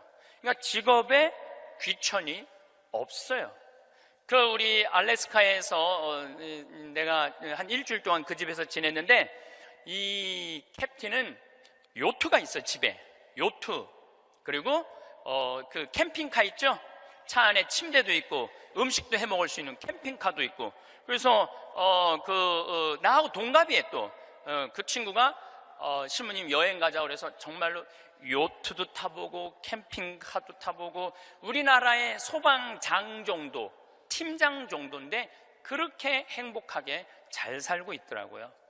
근데 우리나라 사람들 머릿속에는 행복의 등식이 뭐냐면은 1등 서울대, 판검사, 행정고시 봐갖고 사무관, 국회의원. 이게 행복의 공식이야. 그래서 막 청소를 한다든가 소방관을 한다든가 경찰관을 한다든가 그런 거 들떨어진 애들이 하는 거라고 생각을 하고 있는 거야. 그리고 실질적으로 월급도 어떻게? 아주 적고, 우리나라 국회의원들은 1년에 월급이 한 1억 한 3천만 원 정도 돼요. 1억 3. 그런데 뭐 보좌관, 또 뭐 운전기사 뭐 다 하면 한 국회의원이 얼마를 쓰냐면 7억을 써요. 7억을 써요. 한 국회의원들이 어마어마하게 쓰는 거죠. 그런데 1000을 기준으로 하면 노르웨이 국회의원들은 일을 1000개를 하면은 우리나라 국회의원들은 그렇게 많은 돈을 벌고도 105개 정도밖에 안 한대요. 그러니까 우리나라의 최고 슈퍼 갑질은요, 조연아 부사장이 아니라 국회의원들이 슈퍼 갑질을 하고 있는 거예요. 돈은 돈대로 벌고 일은 하지 않는 거죠. 그래도 오늘 저 국회 내년 예산안 통과한 거 보니까 마음이 좀 편하네요. 몇 년 동안 제 나라 통과한 적이 없거든요. 오늘은 내가 아침에 뉴스를 보고 그래도 밥 먹을 자격이 있구나 이런 생각이 들었어요. 오늘은. 근데 여러분들, 앞으로 우리나라는 공부 잘한다고 행복한 시대는 갑니다. 이제 제가 왜 그런 시대가 가는지 말씀을 드릴게요. 10년 전만 해도 우리나라는 대학 입학생이 1년에 60만 명이었어요. 60만 명. 근데 2020년에는 대학 입학생들이 1년에 몇 명이냐면 30만 명으로 줄어들어요. 그러면 지금 우리나라 대학이 한 400개 되는데 2020년부터는 대학이 어떻게 줄어들 것 같아요? 300개, 200개 줄어들어요. 그럼 공부 잘해갖고 교수한 분들 다 어디 갈 것 같아요? 다 실직자 돼요. 그러니까 이놈의 새끼야, 공부 열심히 해, 너 공부해야지 먹고 살아, 이런 시대는 끝나요. 이제는 앞으로 어떤 사람들이 정말로 먹기 살기 좋은 시대가 되느냐면 용접하는 사람들, 포크레인 운전할 줄 아는 사람들, 그 다음에 요리 잘하는 사람들, 청소 잘하는 사람들, 이런 사람들이 행복한 시대가 온다니까요. 세상이 너무나 지금 변하고 있어요. 우리 생태마을에 올해 직원들을 채용을 해요. 이것도 귀가 번쩍 분들이 이런 분들이 있으니까, 야, 나도 한번 거기 가볼까? 근데 이번에 자격은 뭐냐면 고등학교 졸업 예정자들만 뽑아요. 나는 대학 졸업 예정자들도 안 뽑아요. 대학원 졸업 예정자들도 안 뽑아요. 혹여 가끔 대학 졸업한 사람들, 대학원 다니는 사람들 뽑아요. 우리도 뽑는데, 월급은 고등학교 졸업한 사람이나 대학 졸업한 사람이나 대학원 졸업한 사람이나 우리 생태마을 첫 월급은 똑같이 200만 원이에요. 고등학교 졸업해도 직원으로 되면 무조건 200만 원이에요. 아니, 생각을 해봐요. 아니, 매주 띄우는데 뭐하러 대학원 자격증이, 아니, 배추 심는데 뭐하러 대학 졸업한 사람이 필요해요? 우리 생태마을에 필요한 사람은 어떤 사람이 필요하냐 하면 성실한 사람, 성격 좋은 사람, 이런 사람이 필요해요. 그리고 뭐 우리 생태마을에 지금 다녀간 사람이 100명도 넘죠. 우리 직원이 지금 한 40명 되니까 많이 바뀌어요. 근데 남아있는 사람이 어떤 사람이 남아있느냐면은 가정환경 행복했던 사람, 성실한 사람, 이런 사람들이 남아있어요. 가정환경 불행했던 사람, 어린 시절을 힘들게 지냈던 사람은요, 많이 견뎌야 6개월이에요. 그러니까 이제는 공부를 잘하는 사람이 성공하는 시대가 아니라, 공부를 잘하는 사람이 성공하는 시대가 아니라 행복한 사람이 성공하는 시대가 오는 거예요. 근데 우리나라 OECD 국가 어린이 행복지수 조사를 해봤는데 11살, 13살, 15살을 대상으로 행복지수를 점수를 내봤는데 노르웨이가 95점인데 우리나라 애들이 60점이에요. 우리나라 애들은 안 행복해요. 이거 OECD 국가 중에 우리나라가 꼴등이에요. 심각합니다. 왜 심각하냐 하면은 어렸을 때 안 행복한 애들이 커서 행복할 것 같아요? 절대 그런 일은 없어요. 어렸을 때 추억이 많고 어렸을 때 행복한 애들이 커서도 행복한 거예요. 근데 우리나라는 대학생이 하루에 몇 시간 공부하냐면 4시간 공부해요. 초등학생이 하루에 몇 시간 공부하냐면 5시간 반을 공부를 해요. 중학생은 하루에 몇 시간 공부하느냐면 7시간을 공부해요. 고등학생은 하루에 몇 시간을 공부하느냐면 8시간 반을 공부를 해요. 그럼 여러분들 하루에 8시간 반을 공부한다고 그러면은 밥 먹는 시간 1시간, 1시간, 1시간, 3시간 빼고, 그것도 못 먹는다고 그러긴 하지만은, 그리고 학교 가는 시간 빼고, 그러면은요, 애들은요, 잠자는 거 빼고는 공부만 하는 거예요. 그러니까 얘네들은 엄마, 아빠, 형제들이랑 먹고 마시고 놀 시간이 없어요. 제가 지난 시간에도 말씀드렸지만은 이 세상에 가장 중요한 일은 뭐냐면은 먹고 마시고 노는 일이에요. 우리가 여러분들 왜 예수님하고 추억이 많아요? 예수님은 세리와 죄인들과 먹고 마시고 놀았기 때문에 추억이 많은 거예요. 만약에 예수님이 우리랑 먹고 마시고 놀지 않았다면 우린 추억이 하나도 없을 거예요. 오늘 복음도 막 병자들 고쳐주고 난 다음에 너무너무 마음이 안타까워. 예수님이 너무너무 안타까우니까 내가 마음이 아프다. 저 사람들 먹을 걸 우리가 주자. 그러니까 예수님 먹는 거 진짜 중요하게 여기신 분이에요. 우리가 주자. 없습니다. 아무것도 빵 몇 개 하고 물고기 몇 개밖에 없습니다. 그래도 너희들이 줘라. 다 줘서 배불리 먹여서 보내신 분이 예수님이에요. 그러니까 성서에 보면 먹는 얘기 참 많이 나와요. 예수님 첫 기적도 가나의 혼인잔치에서 먹는 얘기죠. 그렇죠? 세리네 집에 가서 먹었죠. 자케온네 집에 가서 먹었죠. 사마리아 여인하고는 우물가에서 물 먹으면서 얘기했죠. 그러니까 먹고 마시고 노는 일은 참으로 중요한 일이에요. 그럴 때 추억이 많은 거예요. 근데 우리나라 초등학교, 중고등학교 아이들은 엄마 아빠랑 먹고 마시고 놀 일이 없어요. 그러니까 커서도 엄마 아빠하고 추억이 하나도 없는 거예요. 행복했던 순간도 없고. 미국 애들은, 초등학교 애들이, 우리나라 애들은 5시간 반 공부하는데 미국 애들은 초등학교 애들이 하루에 몇 시간 공부하느냐면 2시간 반 공부해. 그러니까 이거는 공부하는 흉내만 내는 거야. 그 얘네들은 계속 먹고 마시고 노는 거예요. 계속. 제가 미국 강의를 가보면은요, 얘네들이 하는 거는 정말로 먹고 마시고 노는 일이에요. 유럽, 북유럽 애들은 말할 것도 없고 학교 가서도 계속 놀아요. 우리처럼 학원 가고 영어, 수학 막 계속 뭐 글쓰기, 뭐 웅변 그런 거를 하는 게 아니라니까요.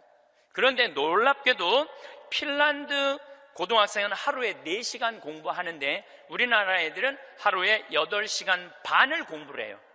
그런데 수학 점수가 핀란드 애들은 544점이고 우리나라 애들은 542점이에요. 4시간 공부하는 애들하고 8시간 반 공부하는 애들하고 수학 시험을 보는데 누가 더 잘 보느냐면은 핀란드 애들이 훨씬 잘 본다는 거예요.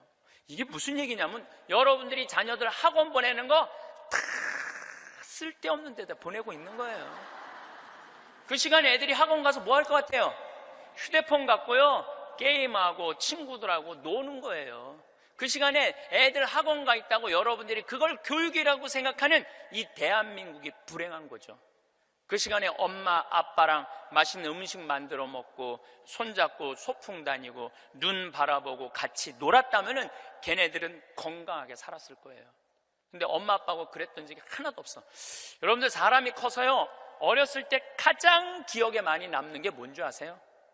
엄마가 맛있는 음식 해줬던 거. 이게 가장 기억에 많이 남는데요. 그리고 가장 행복했던 순간이 뭔지 아세요? 엄마가 맛있는 거 해준 거 너무 맛있게 먹은 거. 그게 가장 행복한 순간이래요. 근데 우리나라 대한민국의 청소년들은 엄마가 맛있는 거 해준 거 먹은 기억이 없어요. 학교 다니느냐고. 그러니까 애들이 행복하지 않은 거죠. 애들은 참 서울대학 가야 되니까 경쟁을 해야 돼. 서울대학 가야 돼. 놀 시간이 어딨어. 여러분들 토끼와 거북이 얘기 아세요? 이거 참 웃기지도 않는 얘기 여러분들이 알고 있는 거예요. 왜냐하면 토끼하고 거북이하고 시합을 했는데 어떻게 거북이가 이겨요? 말도 안 되잖아요. 말도 안 되는 얘기예요. 어떻게 거북이가 이겨요? 이렇게 발바닥도 땅바닥에 있고 이렇게 가는 거북이가 그냥 뛰어다니는 토끼를 어떻게 이겨요? 2000년 전 이솝우화 얘기예요. 그러니까 2000년 동안 사람들은 거북이가 빠른 줄 알고 있어, 사람들은. 근데 요즘 새로운 일이 벌어졌어요. 그 후손 토끼가 생각해보니까 너무 자존심 상하는 거야. 아니 이 빠른 우리가 거북이한테 진다는 걸 모든 사람들이 알고 있다는 게 너무 웃기잖아요. 그래갖고 토끼가 거북이한테 도전장을 내요. 다시 시합하자. 2차전을 벌이자. 2차전을 벌이자. 그래갖고 거북이가 생각해보니까 니네들은 이 토끼들은 막 뛰어야 되기 때문에 심장이 너무 빨리 뛰기 때문에 쉬어야 돼. 그래서 얘네들은 반드시 뭐가 필요하냐면 토끼 잠이 필요해요. 토끼 잠을 자야 돼, 얘네들은. 그러니까 거북이는 믿는 구석이 있어. 너 또 토끼 잠 잘 거니까 시합해도 우리가 분명히 이길 것이다. 그래도 거북이가 생각해보니까 그래도 준비를 해야 될 것 같아. 그래서 거북이도 어떤 준비를 하냐면은 나도 토끼처럼 뒷다리를 똑바로 세우는 훈련을 이제 하기 시작한 거예요. 뒷다리를 세워갖고 내가 빨리 좀 가야 되겠다. 뒷다리. 그래서 생각해보니까 거북이한테 최고 치명은 뭐냐면 두꺼운 등딱지야. 그래서 등딱지를 가볍게 갈기 시작했어요. 병원 다니면서 나 좀 갈아줘라. 이거 좀 가볍게. 그래갖고 준비를 충분히 했어요. 드디어 2차전이 시작이 됐어요. 아니나 달라 토끼가 총알같이 뛰어나갔죠. 근데 거북이는 뒷다리를 이제 세워놨으니까 거북이도 만만치 않잖아요. 쫙 가면서 믿는 구석이 있어서 어떤 믿는 구석이 있었느냐면은 이제 분명히 저 나무 밑에서는 토끼 잠을 잘 것이다. 그래갖고 토끼가 딱 보니까 역시 멀리서 지가 뒷다리를 세워봤자지. 그래갖고 쫙 오는데 자도 될 것 같아. 딱 잠을 자면서 내가 1시간만 자야지, 2시간 잘 거, 1시간만 자야지. 그런데 이제 거북이는 지나갔어. 지나가면서 네가 그러면 그렇지, 네가 토끼가 토끼 잠을 자야지. 딱 어느 정도 중간까지 갔는데 토끼가 깨어난 거예요. 2시간 잘 거 1시간 훈련을 열심히 했으니까 1시간 만에 딱 깨어나갖고 거의 결승점 도달점에 총알같이 토끼가 지나간 거예요. 그리고 거북이가 가다 보니까 토끼가 지나간 거예요. 그래서 이제 토끼가 이 불명예를 씻었어요. 드디어 이제 모든 이 짐승계에는 드디어 토끼가 이겼댄다. 걔가 토끼잠을 줄여갖고 그 거북이를 이겼댄다. 근데 이제 누가 슬프기 시작했느냐면 거북이가 슬프기 시작했어요. 내가 지다니, 이건 있을 수 없는 일이다. 내가 2000년 동안 거북이의 그 성실성 하나로 거북이가 토끼를 이겼다고 모든 세상에 다 알고 있는데 내가 이게 지다니, 이건 있을 수 없는 일이다. 절치부심한 거북이가 다시 토끼한테 도전장을 냈어요. 한 번 더 붙자. 3세판이다. 3세판. 한 번 더 붙자. 토끼가 그래? 그러면은 귀양 내가 명예를 씻으려면 완전히 씻어야 되니까 한 번 더 붙자. 이번에 거북이는 아무리 생각해도 뒷다리 갖고는 안 될 것 같아. 앞다리까지 세우는 훈련을 한 거야. 이거를 이렇게 똑바로 세우는 훈련을 한 거야. 그래갖고 정말 피나는 훈련을 해갖고 근육을 다 세웠어요. 그리고 생각해보니까 이 등딱지는 갈아서 될 게 아닌 것 같아. 현대 세계가 왔으니까 우주 비행선에 쓰는 아주 가벼운 합금판 뚜껑이 있다는 얘기를 듣고 그걸 가갖고 갈았어요. 이 뚜껑을 너무너무 가볍게. 토끼 못지않게 이제 이 속력이 났어요. 근데 거북이가 아무리 생각해도 그거 갖고 안 될 것 같아. 그래서 마지막 한 수를 가지고 있었어요. 분명히 토끼가 저 나무 밑에서 잘 거니까 저 나무 밑에 수면제를, 분말가루를 설치를 해둬갖고 리모컨으로 터트리면은 완전히 내가 보낼 수 있다. 비장의 카드까지 준비해놓고 이제 도전장을 내민 거죠. 토끼는 아무리 생각해도 이번에 지면은 다시는 회복할 수 없을 것 같아요. 그래갖고 토끼는 어떤 훈련을 했느냐 하면은 어떤 훈련을 했냐면 토끼잠을 안 자고 목표 지점까지 가는 훈련을 했어요. 토끼잠을 안 자고. 그래갖고 드디어 3차전이 벌어졌어요. 3차전이 벌어져갖고 출발을 했는데 토끼가 보니까 거북이가 옛날엔 뒷다리만 세웠는데 이제는 앞다리까지 세워갖고 뛰는데 이게 만만치가 않은 거예요. 내가 정말로 자면 안 된다. 죽어라고 뛰면서 나무 밑에 도착했는데 너무 졸렸지만 그걸 극복하고 뛰어갔어요. 아니 리모컨까지 다 설치하고 이제 터트리기만 하면 이제 완전히 재워갖고 그 토끼잠으로 이기려고 그랬는데 리모컨 터트릴 시간이 없는 거예요. 이건 해보지도 못하고 져버렸어, 거북이가.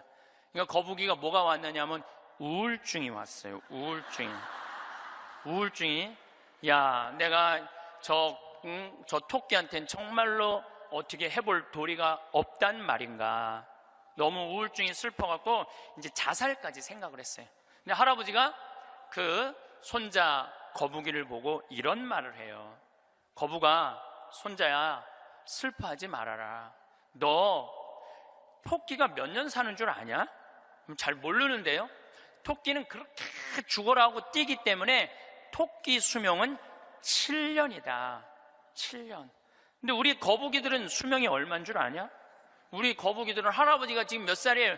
내가 지금 190살이다. 우리 거북이는 느리기 때문에 수명이 200살이다. 너는 느린 게 네 본질인데 왜 토끼 이기려고 그 되지도 않는 뒷다리 앞다리 세우고 왜 그렇게 인생을 힘들게 사느냐. 너는 천천히 사는 게 너의 운명이다.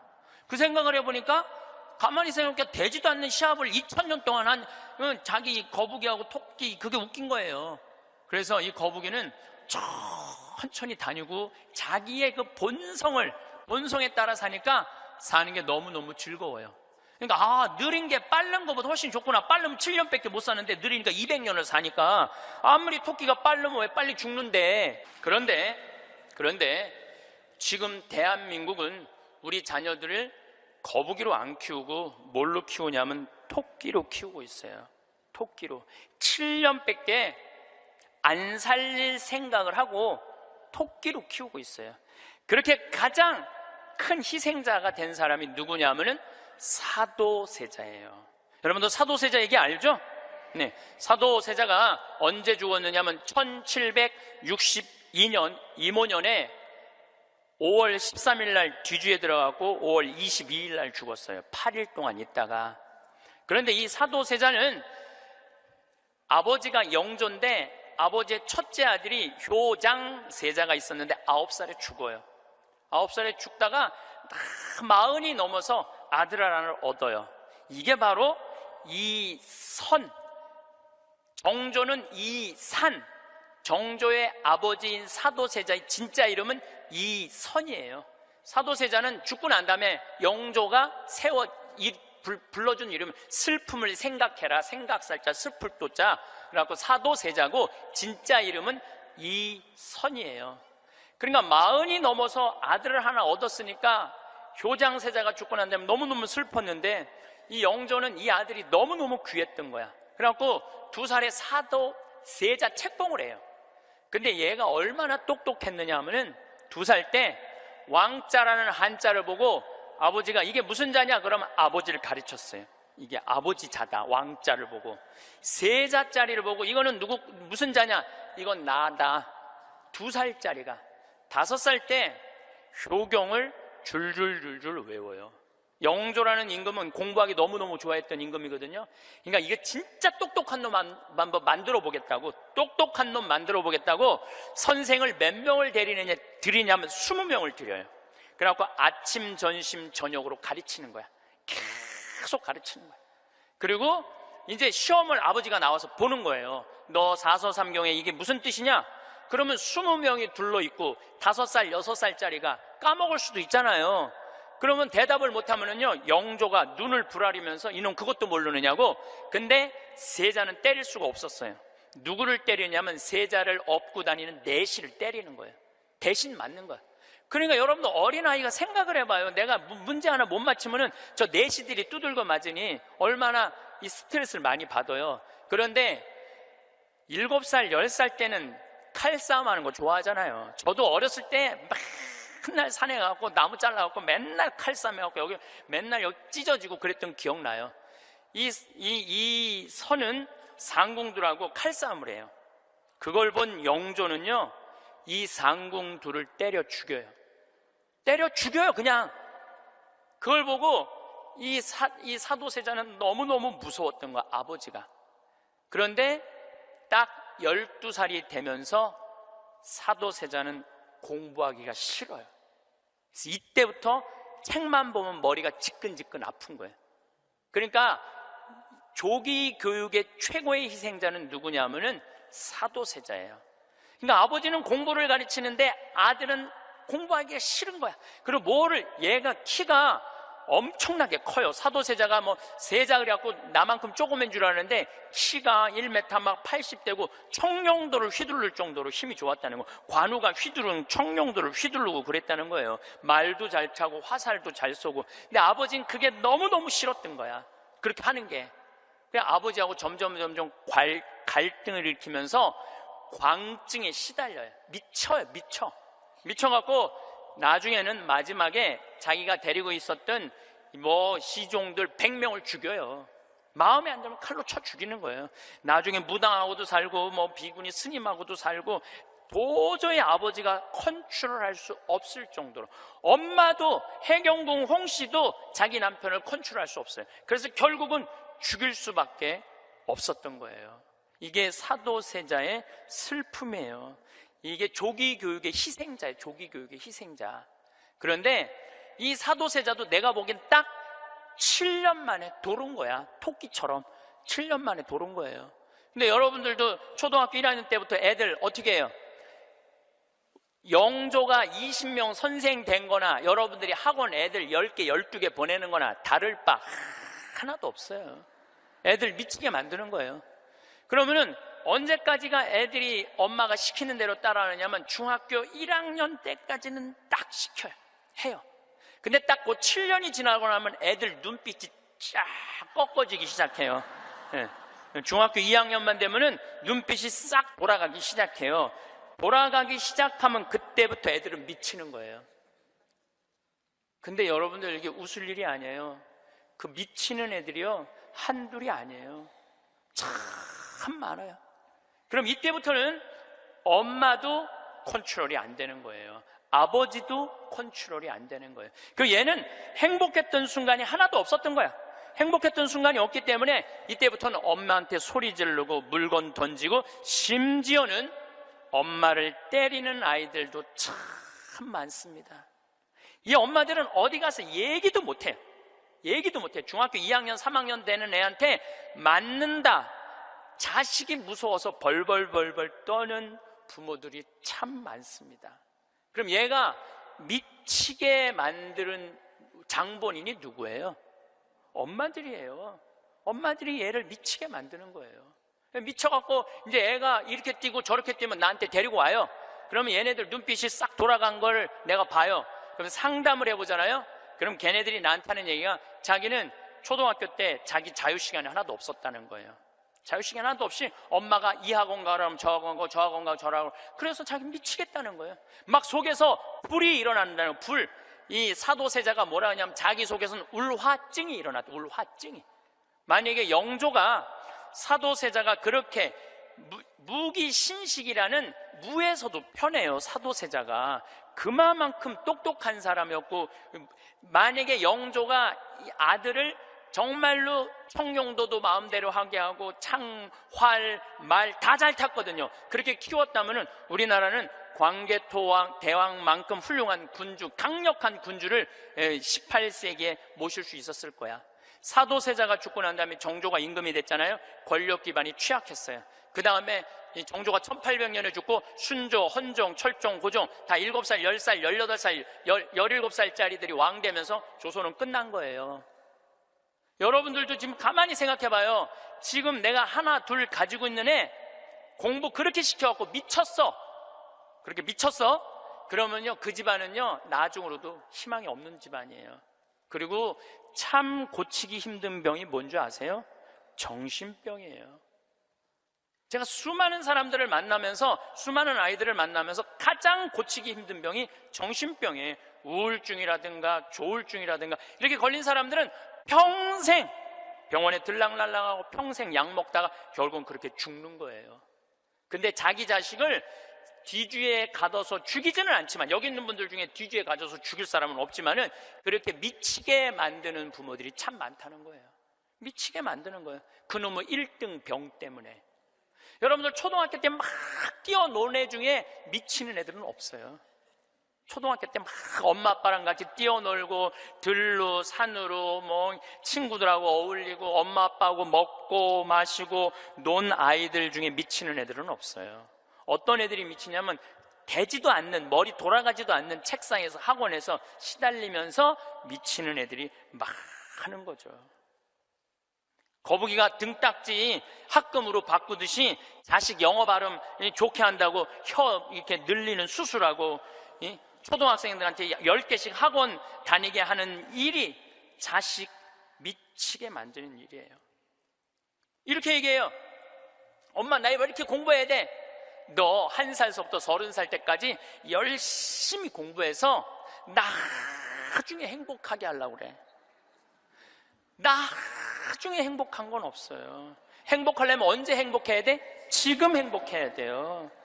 지금 행복하지 않는 애는 나중에도 안 행복해요. 여러분들도 마찬가지입니다. 많은 분들이 나는 이제 아파트도 사놓고 애들 결혼도 시켜놓고 내가 이제 60살서부터 나중에 행복해야지. 그런 분은요, 떨커덕 오늘 아침에도 내가 나오면서 암 걸린 분 안수기도를 해주고 나왔는데 내 손에서 안 나와도 안수를 받고 싶다 그래서 내가 해주고 왔어요. 내 손에서 안 나와도 안수를 받고 싶다 그래서 해주고 나왔는데 자매님 보니까 굉장히 건강한데 무슨 암 말기래요. 대개 우리는요, 나중은 안 기다려요. 그러니까 행복하려면 언제 행복해야 돼? 지금 행복해야 돼. 지금 맛있는 거 사 먹으려면 언제 사 먹어? 지금 사 먹어야 돼. 나중에 사 먹지 말고. 경치 좋은 데 가려면 언제 가야 돼? 지금 가야 돼. 지금. 나중에 가지 말고. 근데 우리는 애들한테 이렇게 얘기한단 말이에요. 너 1살서부터 30살 때까지 고생해야지 나중에 행복하다는 거. 이제는 1살서부터 30살까지 공부 죽어라 해도 행복한 시대는 갔어요. 이제 교수 돼도요, 일자리 치열합니다. 지금 변호사들, 노는 변호사들 수두룩하게 많습니다. 이제는 머리로 사는 애들이 행복한 세상이 오는 게 아니라 몸으로 사는 애들이 행복한 세상이 다가오고 있어요. 나는 어제도 우리 직원이 저녁에 이제 대전에서 강의 끝나고 들어갔는데 고등학교 졸업하고 군대 갔다 와서 대학교 다니다 때려치고 우리 집에 왔어요. 내가 이렇게 물어봤어요. 이리 와봐라, 너. 오늘 강의 준비하면서 네가 지금 대학교 4년을 다녔으면은 얼마를 대학에다가 쏟아 넣을 것 같아? 1억 쏟아 넣는데. 1억 쏟아 넣지? 근데 너 이제 대학 안 다니니까 1억은 이제 모아놓은 거 아니야? 그럼 그 1억 너한테 안 쏟아 놓으면 엄마는 그 돈 갖고 뭐 할 것 같아? 엄마는 노후대책연금 붓겠죠? 그래, 엄마는 노후대책연금 붓고 넌 1억 저축하고 벌써 니네 집은 2억 벌은 집이다. 대학을 안 다니면 안 다닐수록 돈을 버는 거다. 근데 너 지금 내가 이번에도 월급을 한 1년 안 됐는데 40만 원 올려줬어요. 우리는 5년만 근무하면 무조건 300만 원씩 받을도록 내가 해주는 거예요. 그럼 너 지금 5년, 4년 근무하면 너 1억 모은다. 기숙사에서 먹고 자고 쓸 일도 없고, 거기는 해만 떨어지면 돈 쓸 데도 없어요. 너 그러면은 4년 동안 딴짓 안 하고 착실히 돈 벌으면 너 1억 버는 거야. 그럼 넌 30 전에 2억짜리 아파트 살 수 있는 거야. 난 우리나라 지금 대학 나온 45만 명 졸업하는데 제대로 된 직장에 취직하는 숫자가 몇 명이에요? 5만 명밖에 안 돼요. 40만 명은 2년, 3년 빈둥빈둥거리고, 심지어는 엄마 아버지가 애들 때문에 경비에 나가갖고 그거 해갖고 애들 생활비 대주고 뒷돈 대주고 그러고 있는 거예요. 그러니까 지금 여러분들 지금 대한민국에서 없애버려야 되는 건 내가 보기엔 대학이야. 대학만 없어지면 전부 일의 소중한 가치를 배우고 다 행복하게 살 수 있어. 아니, 대학 졸업하고 딱딱딱 취직하면은 내가 왜 대학을 귀하게 여기지 않아요? 대학 졸업하는 애 거의 반 이상은 빈둥빈둥 놀고 있는데. 그러니까 우리나라 할머니 60, 70 된 분은 쓸 머리 나쁜 몸으로 살 놈한테 돈 쏟아 넣느냐고. 세계 빈곤율, 노인 빈곤율이 우리나라가 1위예요. 1위. 돈이 없어요, 다른 나라 사람들은 나이를 먹으면 얼마나 럭셔리하게 사는데요. 놀지도 못하고 죽어라 30살까지 나중에 행복하려고 공부했는데 취직 안 되면 그 허탈감, 좌절, 이거는 어른들은 상상할 수 없을 만큼 힘든 거예요. 상상할 수 없을 만큼.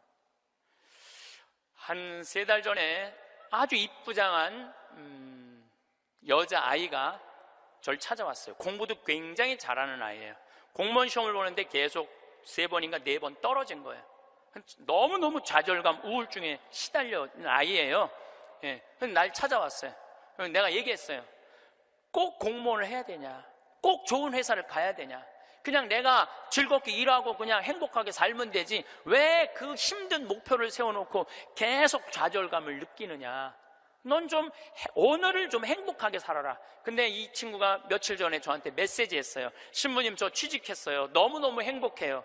눈높이를 조금만 낮추면 우리는 지금 행복할 수 있는데 항상 나중에 행복하려고 눈높이를 너무 높여갖고 그것도 못하고 이것도 못하고 저것도 못하는 거예요. 그러니까 우리나라 애들 1살서부터 30살까지 안 행복해. 그럼 30살서부터 60살은 행복해요? 30살서부터 60살? 안 행복해. 왜 안 행복하냐면 이 30살서부터 60살들은 자기 인생이 없어.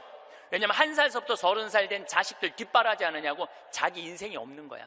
그러니까 자기를 위해서 학원을 다녀봤던 적이 없어. 30살서부터 60살들은 기타 학원을 다닌다든지 피아노 학원을 다닌다든지 꽃꽂이 학원을 다닌다든지 나처럼 필라테스 학원을 다닌다든지 자기를 위해서 이런 학원을 다녀본 적이 없어.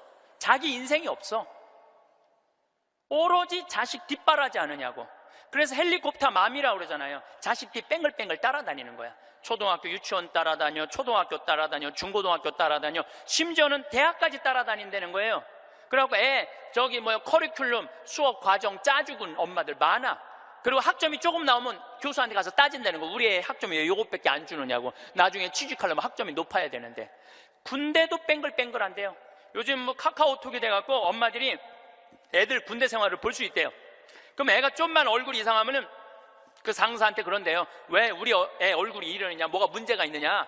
그러니까 그 군대 가서도 엄마가 애를 책임져 주는 거야. 그래서 요새 군대 상사님들이요, 사병 돌보는 일보다 사병 엄마 돌보는 일이 더 바쁘대요. 심지어는 회사까지 따라다니는 거야. 애가 회사에 취직을 했는데 대리 진급을 못하면 부장한테 가서 따진다는 거. 우리 애가 뭐가 모자라서 대리 진급을 못하느냐고. 평생 자식주의를 뺑글뺑글 따라다니는 걸 뭐라고 그러냐면 헬리콥터 맘이라고 그래요. 헬리콥터 맘. 또 아버지들은 요즘은 많이 줄어들었지만 한동안은 기러기 아버지가 40만 명까지 있었어요. 40만 명 기러기 아버지가. 이 기러기 아버지들은요, 자식들 한 달에 부인권까지 하려면 700에서 1000만 원을 보내줘야 돼. 그러면은 보통 10년 정도 가 있으면요, 이 기러기 아버지는 10년 동안 인생이 하나도 없는 거예요. 자식도 없고 아내도 없고 돈도 없는데 뭐 돈만 버는 기계로 사는 거야. 그러니까 자기 인생을 못 사는 거. 30살서부터 60살들은 자기 인생이 없는 거예요. 근데 문제는 60살 때 30살 된 자식이 이렇게 말합니다. 엄마, 이제 엄마 인생 살아. 자기를 위해서 살아봤던 적이 없는데 내 인생을 살으라는 거야. 살 줄을 모르는데. 30살서부터 60살은 뭐 해야 되는 나이냐면요, 자아실현해야 되는 나이야. 자아실현이라는 게 뭐예요? 자기의 능력을 쓰는. 오늘 물이 없는데 여기 물을 하나 갖다 놓으면 내가 이 물을 안 먹었으면은 이 물은 자아실현하는 물이에요? 자아실현 안 하는 물이에요? 자아실현 안 하는 물이에요. 내가 먹어줘야지 자아실현이 되는 물이에요. 자아실현이 되는 물이에요. 여러분들이 샴푸를 하나 샀어. 그럼 샴푸를 사면은 그 샴푸를 한 방울까지 다 쓰면은 여러분들 기분 좋아요, 안 좋아요? 그 샴푸는 나한테 와서 자기 능력을 다 썼어요, 안 썼어요? 그럼 자아실현 한 거야, 안 하는 거예요? 자아실현 한 거죠. 내가 요즘 목욕 가방에 샴푸 하나 다니는데 요만큼 남았어. 그 짜서 쓸 때마다 기분이 너무 좋아요. 너 이제 자아실현 다 돼가는구나. 이제 자기 능력 다 썼으니까. 우리 사제관에 개가 한 마리 있어요. 문수라는 개가 있는데 얘가요, 딱 사제관에 도착하면은요, 총알같이 튀어나와요, 자기 집에서. 그리고 요만한 개가 내 가슴까지 뛰어 올라와요. 그리고 놀라운 거는요, 얘가 사제관에 신부들이 오면 안 물고 안 짖어요. 근데 여자들만 오면은 잡아 먹을 듯이 짖어요, 진짜로. 그리고 막 엉덩이고 허벅지고 다 깨물어요. 얘 자아실현 하는 게예요, 자아실현 안 하는 게예요? 자아실현 하는 게예요. 근데 우리나라 30살서부터 60살 된 많은 분들은 자기 능력을 안 써요.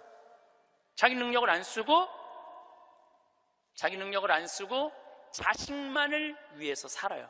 근데 60살서부터 엄마 인생을 살려고 그러면은 자기 능력이 뭔지를 모르는데, 그러니까 사는 게 재미가 하나도 없는 거야. 사는 게. 인생은요, 재미있어야 돼. 의미가 있어야 돼. 이 두 가지가 같이 가야 돼. 재미와 의미가 같이 가야 돼. 그런데 내가 기타를 잘 쳤다면 기타 치러 온 세상 돌아다니고, 꽃꽂이 했다면 온 성당에 꽃꽂이 하러 다니고, 뭐 춤췄다면 춤추러 다니고 이럴 텐데, 나를 위해서 한 게 하나도 없는 거야. 그러니까 사는 게 재미가 없는 거야. 60살서부터 100살까지 어떻게 살아? 그러니까 우리는 1살서부터 30살도 안 행복하고 30살서부터 60살도 안 행복한 거야. 그럼 60살서부터 100살은 행복하냐? 이 얘기는 이제 다음 시간에 하도록 하겠습니다. 기도, 자녀를 위한 기도 바치겠습니다. 성부와 성자와 성령의 이름으로. 주님, 나를 고쳐주소서. 가끔 자녀를 나의 투자의 대상으로 여기는 착각을, 나의 삶을 자녀에게서 보상받으려는 유혹을, 다 너를 위한 것이다 라고 하면서 궁극적으로 자신을 위했던 이기심을, 그리하여 자녀가 나에게 속해 있지만 내 것이 아님을 깨닫게 해주소서. 나로 하여금 부모로서의 권리보다는 의무로, 자녀의 성장보다 내가 먼저 성숙해짐으로 그들을 훈계하게 하소서. 자녀를 이끌어주되 강요하거나 협박하지 않으며, 사랑하는 자녀들을 돕되 대가를 기대하지 않으며, 자녀가 누릴 수 있는, 실패할 수 있는 자유와 선택할 수 있는 권리를 빼앗지 않게 해주소서.